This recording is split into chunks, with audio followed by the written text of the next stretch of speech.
Everyone, welcome back to my new blog. అందరు బాగున్నారా? And మేమైతే బాగున్నాం. మీ అందరు బ్లెస్సింగ్స్ అండ్ సపోర్ట్తో మేమైతే బాగున్నాం. అండ్ ఇకపోతే ఇవాళ వీడియో వచ్చేసి Sunday routine video. So raita ఇవాళ సండేలో ఏం స్పెషల్ చేయబోతుంది? సో ఎప్పుడు కానీ చికెను మటను నాన్ వెజ్ చేస్తుంది కదా రైతా, ఇవాళ ఏం చేస్తుందని అనుకుంటున్నారా? సో ఏంటో తెలుసుకునే ముందు వీడియోకి ఒక లైక్ చేయండి అండ్ సబ్స్క్రైబ్ చేసుకునే వాళ్ళు ఉంటే సబ్స్క్రైబ్ చేసుకొని వీడియో వాచ్ చేయండి. అండ్ ఇకపోతే సండే స్పెషల్ అయితే పెద్దగా ఏం అనుకోలేదు, ఎందుకంటే చూసా కదా ఆల్రెడీ ఎర్లీ మార్నింగే రెడీ అయిపోయాను. ఎర్లీ మార్నింగ్ అంటే కాదు, 10:30 అలా అవుతుంది. ఆల్రెడీ టిఫిన్ అయితే అయిపోయింది. అండ్ ఇంకా సో మా వారు లేరన్నమాట, నేను కరీంనగర్కి వెళ్ళారు. అండ్ ఇంకా కొంచెం ఇంటి దగ్గర కూడా పని నడుస్తుంది కదా, అందుకనే ఇంకా సో అక్కడ ఇటుకది లారీ వచ్చింది. ఇక అవన్నీ దిగి పెడతారు, వాళ్ళకి మనీ ఇవ్వాలి. సో ఒక్కొక్క ఇటుక ఎంత కాస్ట్ పడింది, ఒకటే రకం కాదు, మేమైతే ఇప్పుడు 3 రకాలు యూజ్ చేసినాం అనమాట. 3 రకాలు ఏ కాస్ట్ పడింది, ఒక్కొక్క ఇటుక ఎంత పడింది, అందులోనూ క్వాలిటీ ఏది బాగుంది అని చెప్పేసి ప్రతిదీ కూడా అక్కడికి వెళ్ళిన తర్వాత చెప్తాను.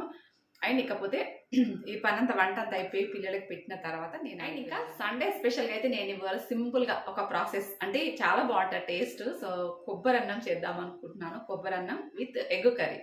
మా వారు లేదు కాబట్టి నో నాన్ వెజ్. నైట్ ఏమైనా ఉంటే చూద్దాం ఇంకా అప్పటికి. బట్ ఇప్పుడైతే ఎగ్ కర్రీ కొబ్బరి పాలతో రైస్ ప్రిపేర్ చేయబోతున్నాను. కొబ్బరి పాలతో తాకు నేను నిజంగా ఎప్పుడు చేయలేదు, బట్ టేస్ట్ చాలా బాగుంటుందని నాకు తెలుసు. సో బట్ నేను ఫస్ట్ టైం ట్రై చేస్తున్నాను. ఎలా వచ్చింది, ఈ ప్రాసెస్ ఏంటిది. సాటర్డే నైట్ పడుకుంటూ ఉంటే అట్లా వీడియో చూస్తూ ఉంటే ఒక వీడియో వచ్చింది అనమాట కొబ్బరి పాలతోని. సో ధీరజ్ అన్నాడు, మమ్మీ మనం కూడా రేపు ట్రై చేద్దాం, రేపు సండే కదా. బట్ వాళ్ళైతే మటన్ బిర్యానీ లాగా మటన్ కర్రీ ప్రిపేర్ చేశారు కాంబినేషన్గా. బట్ ఇప్పుడు మా ఇంట్లో సిచ్యువేషన్ లేదు కదా, అందుకని నేను ఎగ్ కర్రీ విత్ అదే కొబ్బరి పాల అన్నం అయితే ప్రిపేర్ చేస్తాను. నేను ఎలా చేస్తున్నానో ఈ వీడియోలో చూసేసండి. వీడియో ఒక లైక్ చేయండి. ఇంకా ఫస్ట్ అయితే నేను ఎగ్స్ బాయిల్ చేసుకుంటున్నాను. ఎగ్స్ బాయిల్ అవుతూ ఉంటుంది, అంతవరకు వేరే ప్రాసెస్ చేసుకోవచ్చు కదా అని చెప్పేసి ఫస్ట్ అయితే ఎగ్స్ పెట్టాను. ఇవన్నీ క్లీన్గా మళ్ళీ సర్దుకోవాలి. నైట్ తోమాం కదా, ఇవన్నీ ఇప్పుడు సర్దేసుకోవాలి. డైలీ ఇన్ని ఉంటాయి, మార్నింగ్ ఇన్ని ఈవినింగ్ ఇన్ని ఉంటాయి, ఎందుకో తెలియదు కానీ ఇంకా అవన్నీ సర్దేసుకోవాలి ఆలోపు. సో ఫస్ట్ అయితే ప్రిపరేషన్ స్టార్ట్ చేసిన తర్వాత నెక్స్ట్ అయితే ఇవన్నీ సర్దుకుంటాను. అండ్ ఇంకా నేనైతే ఇదిగో పచ్చి కొబ్బరి ఉంది కదా, పచ్చి కొబ్బరి తీస్తున్నాను. ఈ పచ్చి కొబ్బరి తీసినప్పుడల్లా నాకు అదే సిచ్యువేషన్ గుర్తుకొస్తుంది. ఇదే చాకు ఇక్కడ కూర్చుని చూసారా 1 year బ్యాక్. సో అదే సిచ్యువేషన్ 1 year అవుతుందా ఏమో తెలియదు ఎగ్జాక్ట్లీ, బట్ ఇక్కడ కూర్చుంది. ఇప్పటికీ ఆ ఘాట్ ఇలాగే ఉంది చూడండి. బట్ పెయిన్ అయితే నిజంగా ఇప్పటికీ తగ్గలేదు ఆ పెయిన్. మేబీ అది నేను అప్పుడు సరిగ్గా చూపించుకోకనే కావచ్చు, ఆ నరం కట్ అయింది. అది ఇప్పటికీ పెయిన్ ఫుల్గా ఉంది. ఇది తీస్తే నాకు అదే భయం అవుతుంది, ఆ సిచ్యువేషనే గుర్తుకొస్తుంది. భయం వేస్తుంది ఎప్పుడైనా కానీ. ఇంకా కుడక అంటే మైండ్లో అదే వస్తుంది అన్నమాట. సో ఇదిగో కుడకలు అయితే తీసుకొని ఇది మిక్సీకి వేసుకొని కొబ్బరి పాలు తీసుకుందాం. భయం అవుతుంది నాకు తీస్తూ ఉంటే కూడా. మైండ్లో అదొక్కటే, ఇంకా దీని మీద కాన్సన్ట్రేషన్ ఉండదు నాకు. మైండ్లో అది కూర్చిందే కాన్సన్ట్రేషన్ దాని మీదనే ఉంటుంది అన్నమాట.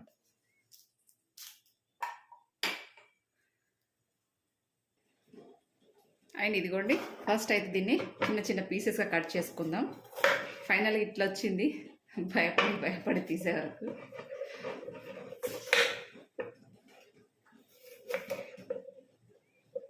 పెద్ద పెద్ద పీసెస్గా మీడియంగా కోసుకొని మిక్సీకి వేసుకోవచ్చు.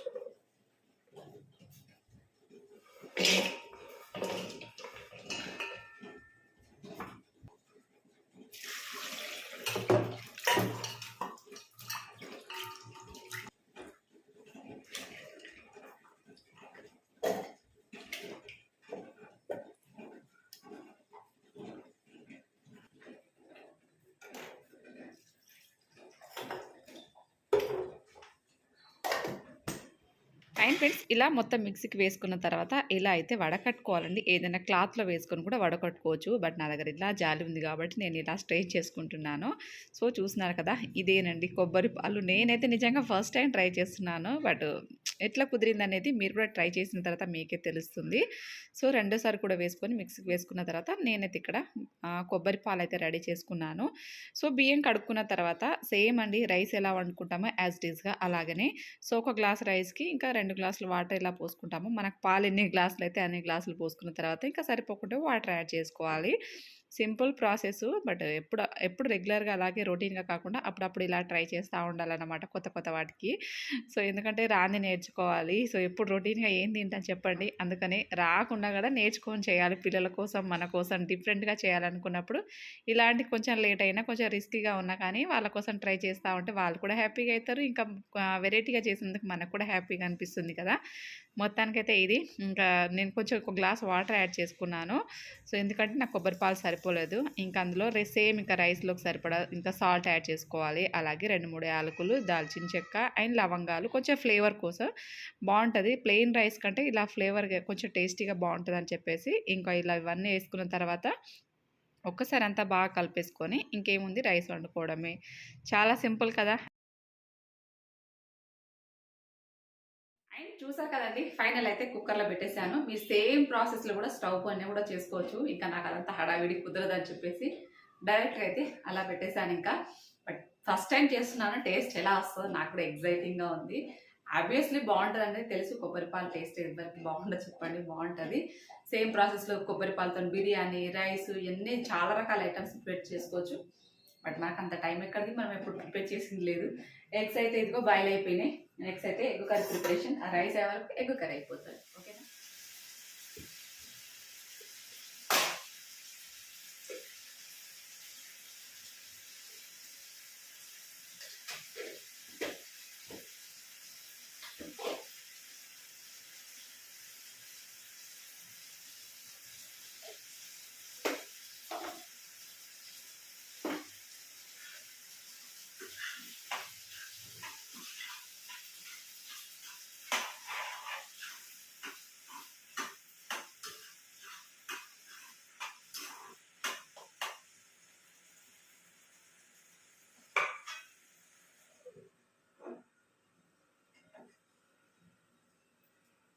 లేచింది.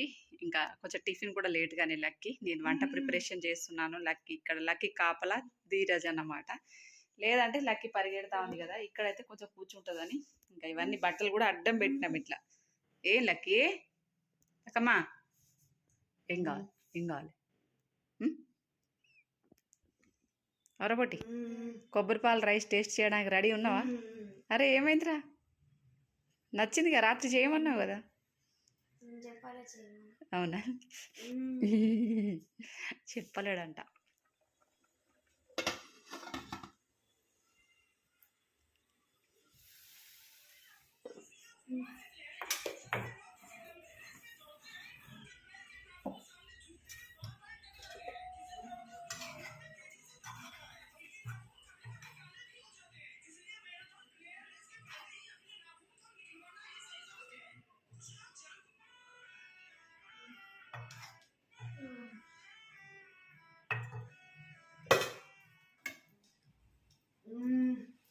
అండ్ ఇంకా ఫైనల్గా అయితే కొబ్బరి అన్నం పాలతో చేసింది అయితే రెడీ అయిపోయింది. ఫస్ట్ నేను టేస్ట్ చేసి చెప్తా ఎట్లుంది అసలు.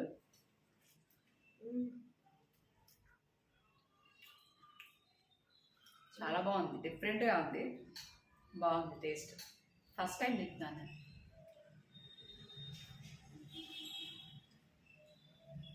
సూపర్ టేస్ట్, వేడివేడిగా ఉంది. ఫస్ట్ లక్కీ పెట్టిందా, సో తొందరగా తినిపించి నేను కూడా వెళ్ళాలి. వెయిటింగ్ పాపం వాళ్ళ డబ్బుల కోసం. నేను పిల్లకి అన్నం తినిపించలేదు కదా అని చెప్పేసి కొంచెం లేట్ అన్నమాట. లక్కీకి ఎలా నచ్చుతో లేదు చూడాలి. లక్కీ ఎట్లుంది, బాగుందా? అవును తల్లి, బాగుందట. సరే ఇదో నచ్చిందా నీకు? బాగుందా? కొత్త ప్రయోగం బాగుందా టేస్ట్? అవునా?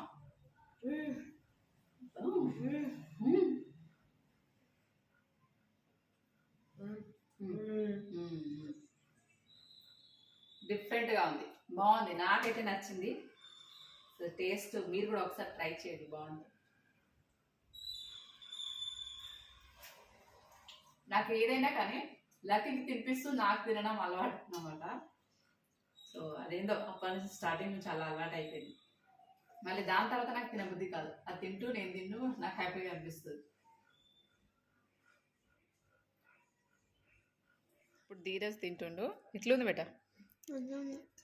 ధీరజ్కి ఫస్ట్ కొంచెం నచ్చలేదు అన్నాడు. రైస్ అంటే బాగాలేదు. కర్రీతో కలుపుకుంటే బాగుంటుందా? ఓన్లీ రైస్లో టేస్ట్ వేరే వస్తుంది, అందుకు నాకు నచ్చలేదు. కర్రీ వస్తే టేస్ట్ వచ్చింది రైస్లో కొంచెం. అవునా? బట్ బాగుంటుంది. ఇంకా ప్రోటీన్ ఫైబర్ మంచి ఫుడ్ కదా, సో అప్పుడప్పుడు చేయొచ్చు. ఫస్ట్ టైం తినే వాళ్ళకి కొంచెం కొత్తగా అనిపిస్తుంది అంతే. కేరళలో, మహారాష్ట్రలో, ఇవన్నీ కర్ణాటకలో డైలీ ఇవే ఉంటాయి. వాళ్ళంతా కొబ్బరి పాలతోని, కొబ్బరి ఆయిల్తోనే ఫుడ్ అంతా వాటితోనే ప్రిపేర్ చేస్తారు. అందుకే వాళ్ళంతా హెల్తీగా ఉంటారు. బట్ బాగుంది, టేస్ట్ డిఫరెంట్గా ఉంది. చేసుకోవచ్చు అప్పుడప్పుడు, పర్వాలేదు అనిపించింది నాకైతే. ఫస్ట్ టైం చేసుకొని తినే వాళ్ళకి కొంచెం కొత్తగా అనిపిస్తుంది అంతే. ఓకేనా? మంచి కర్రీ కలుపుకొని తిని. నేనైతే తిన్నా. ఇక లక్కీని ధీరజ్ని ఇద్దరు ఇంట్లో ఉంటారు. సో లక్కీని అయితే ధీరజ్ చూసుకుంటాడు. ఇంకా ధీరజ్ తింటూ ఉన్నాడు. నేనైతే ఇగో ఇంటి దగ్గరికి వెళ్ళేసి డబ్బులు ఇచ్చి రావాలి. ఇటుకలు వచ్చినాయి, లోడ్ వచ్చిందంట. ఇటుకలకు డబ్బులు ఇచ్చేసి రావాలి. అక్కని జాగ్రత్తగా చూసుకోరాది, సరేనా? మళ్ళీ వస్తావు, హాఫ్ అన్ అవర్లో వస్తా. ఓకేనా? ఇప్పుడైతే ఇంటి దగ్గర కూడా పని ఎంతవరకు వచ్చింది ఏంటి దాన్ని చూపిస్తాను పదండి. ఇంకా లెక్క పెట్టి నడిచింలో ఇవి లెక్క పెట్టి లెక్క పెట్టరా.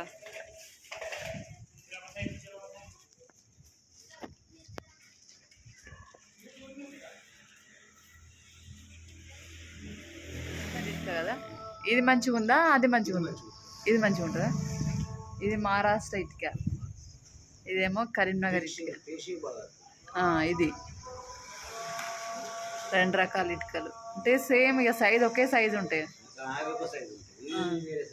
అదే, అది బాగా పాలిష్ లాగా ఫినిషింగ్ ఎక్కువ ఉంది. ఇది ఒక్క ఇటుక 9 రూపాయల 40 పైసలు పడితే, ఇది 10 రూపాయల 30 పైసలు 40 పైసలు ఉంటాయి. ఇది రేట్ ఎక్కువ కానీ ఇది ఫినిషింగ్ మంచిగా ఉంది. ఇటుక రేట్ తక్కువైనా అది మంచిగా ఉంది. కడితే గోడ ఏది మంచిగా వస్తుంది, అది బాగుంటుందా?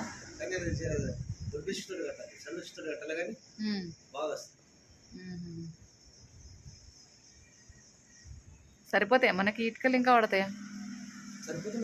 సరిపోతాయా? మా వాచ్మెన్ నర్సింహులు. ఓకే, తిన్నా నర్సింహులు? తినలే ఇంకా.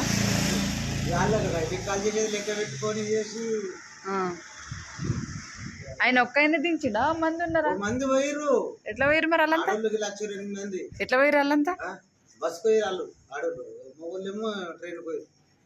ఈ లారీ వేరే దగ్గర పోతుందేమో. వేరే చాలా పోతారు. లారీ వేరే చాలా. వీళ్ళంతా ఇక మేస్త్రీలు అందరు కింద ఇల్లు కట్టుకుర్రు. ఇక మొత్తం ఈయనే ఉంటారు. ఇక 2 ఫ్యామిలీలా 3 ఉన్నాయి ఇప్పుడు ఫ్యామిలీలలో. 3కి 3 గుడిసెలు ఇక్కడ మధ్యలో. భలే మంచిగా ఉంది ఇల్లదే. ఇట్లా 3కి 3 రూమ్లు. ఇదొక రూము, గుడిసెలు ఇట్లా కట్టుకున్నారు మొత్తం. ఇదొక రూము, చిన్న కిచెన్, ఇవన్నీ ఉన్నాయి ఇలా. क्या कर रहे तू? क्या बना रहे? निकालो एक बार, ढक्कन निकालो. क्या है इसमें? क्या पका रहे? ఏదో వండుతుంది. అందరు పని చేస్తా పాపం, ఆమె వంట చేసి పెడుతుందేమో. రౌండ్ ఫినిషింగ్ అయితే అయిపోయింది. ఇప్పుడు ఫస్ట్ ఫ్లోర్ కూడా ఆల్మోస్ట్ అయిపోయింది. సెకండ్ ఫ్లోర్లో నడుస్తుంది వాళ్ళ వర్క్.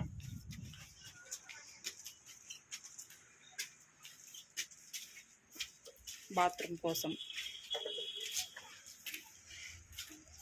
ఫస్ట్ ఫ్లోర్ ఇంత పని అయింది. ఈ వరకు దర్వాజా ఏడు వస్తుందట, అటు వస్తుందా? కిటికీలు ఇది సగం సగం అయింది. ఇంకా ఇటంతా ప్యాక్ చేసేసిరు.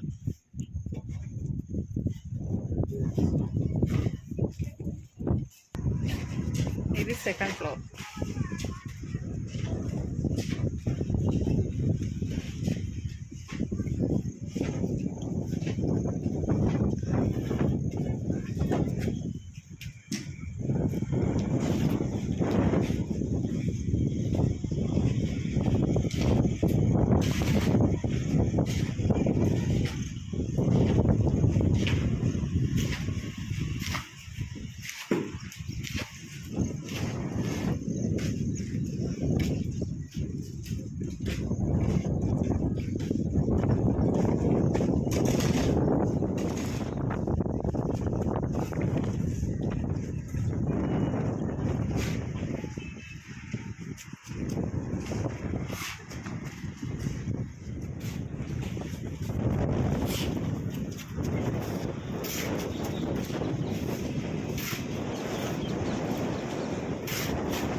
అండ్ ఇంకా సెకండ్ ఫ్లోర్లో అయితే వర్క్ నడుస్తుంది. అండ్ ఇంకా పైనుంచి చూడండి ఇక్కడ. సో ఇంటి పక్కన అయితే 2 వినాయకుల షెడ్లు అయితే ఉన్నాయి. ఇంకా 2 రోజులు హాలిడే వచ్చింది కదా, పిల్లలందరూ కూడా అడ్వాన్స్ వినాయకుల విగ్రహాల బుకింగ్ కోసం అన్నమాట. ఇక్కడ చూడండి క్యూ లైన్లో నిల్చున్నారు వీళ్ళంతా, ఎప్పుడెప్పుడు డోర్ తీస్తారా అని చెప్పేసి.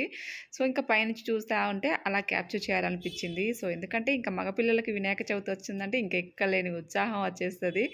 ఇంకా అందుకే ఇంకా 1 మంత్ ముందు నుంచి అడ్వాన్స్ బుకింగ్ చేసుకుంటూ ఉన్నారు. డైలీ ఫుల్గా క్రౌడ్, అందరు పిల్లలు కూడా. సో ఆటోలు రావడము, వినాయకులు అడ్వాన్స్ బుకింగ్ చేసుకోవడం డైలీ ఇదే ఉందన్నమాట. ఎందుకో నాకు ఇలా క్యాప్చర్ చేయాలనిపించింది. ఫైనల్గా అయితే పని అయితే కొంచెం నడుస్తుంది. ఇది వచ్చేసి సెకండ్ ఫ్లోర్లో వర్క్ నడుస్తుంది. ఫస్ట్ ఫ్లోర్లో అంతా కంప్లీట్ అన్నట్టు కాదు, ఇంకా అవసరాన్ని బట్టి విండోస్ కిటికీస్ రావాలి, డోర్లు రావాలి, ఇంకా వాటి మందం ఎక్కడ వరకు చేయాలో అక్కడ వరకు అయితే నడుస్తుంది. సెకండ్ ఫ్లోర్, థర్డ్ ఫ్లోర్, తర్వాత ఫోర్త్ ఫ్లోర్, తర్వాత పెంట్ హౌస్ అన్నమాట. మొత్తానికైతే ఇటుకలు అయితే మేబీ ఏమో మళ్ళీ ఇంకో లోడ్ వస్తే సరిపోతుంది కావచ్చు. ఇటుకలు, సిమెంట్, ఉసుక ఏం ఫుల్ టూ మచ్ రేట్లు అయిపోయినాయి అన్నీ కూడా. ఇది వచ్చేసి నేను మెట్ల పైన సెకండ్ ఫ్లోర్లో కూర్చున్నా. ఇక్కడ నుంచి వ్యూ చూడండి. నిజంగా నాకైతే ఇక్కడ బ్యూటిఫుల్ వ్యూ, ఎంత బాగుందో నేచర్, ప్రకృతిని డైలీ మనం ఆస్వాదించవచ్చు ఇక్కడ నుంచి కూర్చోనని. ఇంకా పైనుంచి చాలా బాగుంటుంది. ఆ రోజు చూపించాను చూసారా. బట్ ఓవరాల్గా ఫుల్ వర్కర్స్ అయితే లంచ్ టైం కదా, లంచ్కి వెళ్ళింది అన్నమాట. ఇంకా లక్కీని అయితే ధీరజ్ చూసుకుంటుండు. సో ఫోన్ చేస్తూ ఉంటాను అప్పుడప్పుడు. వచ్చిందే ఇప్పుడు జస్ట్ ½ అవర్ అంతే ఇంకా అంతకు మించి ఇక్కడ ఏం చేయలేము. అది కూడా మా వారు లేరని నేను ఈడికి వచ్చినా అన్నమాట డబ్బులు ఇవ్వడానికి, అంతే కదా.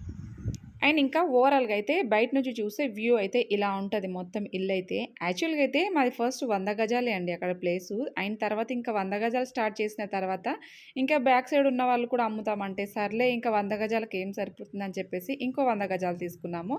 మొత్తం అయితే 200 గజాలండి. ఇది వచ్చేసి 2 గుంటలలో మేము ప్లానింగ్ అన్నమాట. యాక్చువల్గా ఇంకా ఇది కమర్షియల్ కాబట్టి 1, 2 అనుకున్నాం, కానీ ఇంకా చేసిన పని మళ్ళీ ఏం ముట్టుకుంటాం, మళ్ళీ మొదటికి వస్తుంది అని చెప్పేసి, డబుల్ ఖర్చు అవుతుంది అని చెప్పేసి, పనిలో పని కొంచెం లేట్ అయినా పర్లేదని చెప్పేసి ఇంకా ఇలాంటి ఇల్లు ఇవన్నీ అంటే కొంచెం మనీతో కూడిన విషయం కదండి. ఇంకా వచ్చిన కొద్దీ ఎప్పుడైనా మనకు చేతులు తిరిగినప్పుడు అలా కొంచెం ప్లాన్ చేసుకోవచ్చు అని చెప్పేసి ఇలాగా మన దగ్గర అంతా ఒకేసారి ఇన్వెస్ట్ చేసి అందులో అంత టార్గెట్ మనది కాదు, కానీ ఇంకా అనుకోకుండా అయితే అలా జరిగింది. ఇది ఫ్రెండ్స్ ఇవాళ వీడియో. నైట్కి అయితే ధీరజ్ కోసం బిర్యానీ బుక్ చేసిన. వీడియో ఎలా అనిపించింది, వీడియోకి ఒక లైక్ చేయండి. Thank you for watching.